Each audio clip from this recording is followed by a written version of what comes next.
Thank you for joining us for another edition of the Florida Chamber's Bottom Line. I'm Frank Walker, Vice President of Governmental Affairs here at the Florida Chamber of Commerce, and joining us today we have Senator Kathleen Passidomo.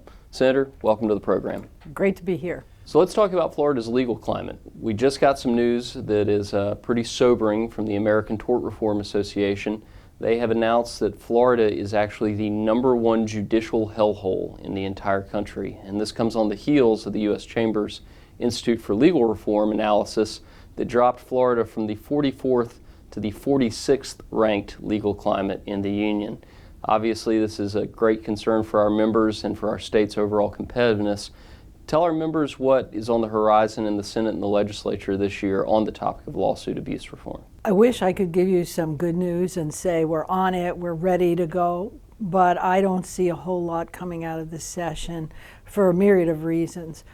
Tort reform has been in the forefront for a number of my colleagues and I, but it's just never made it across the finish line, and I don't think we're going to make it this year. Well, you've always been a stalwart for us on that issue, and over the course of your 8 years in the House, you were a big champion for legal reform, and we appreciate it and look forward to your influence in the Senate on that issue. Another important aspect of our state's business climate is our tax climate. When it comes to our competitiveness with our neighboring states and globally. What can we expect out of the Senate this year on the topic of tax reform? Well, that I have better news for. Most everyone in the legislature realizes that in order to create a vibrant business climate, economic development, we need to do a number of things, which would include reducing taxes on our businesses, reducing regulations, and also helping our residents. So there are a number of measures that have been filed, most of them dealing with sales tax and homestead type exemptions. And the one thing I am a little disappointed in is that we're not going to tackle the business rent tax again this year. But you know, that's a big dollar number, and I think everybody realizes that that's going to be a process, and we'll do that over time. Well, we were pleased to see some incremental process on that last year. I know that you were supportive of beginning the phase out of that Florida-only tax, and hopefully we get there at some point. So lastly, I guess our members always want to know how they can be helpful and how they can influence the legislature and the process. What would you tell our members who want to get engaged and try and tackle not only our legal climate, but our business climate as a whole?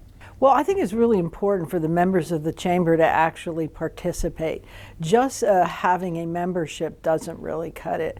Working on various Chamber committees has been very helpful to me. My local businesses that have worked with the Chamber have come to me with issues, and you know, I like to talk about the Chamber pillars, and that's really the framework that I operate under, and I think that Chamber members should get involved, become active, and then help us to pass meaningful legislation that would be important to the business development in Florida.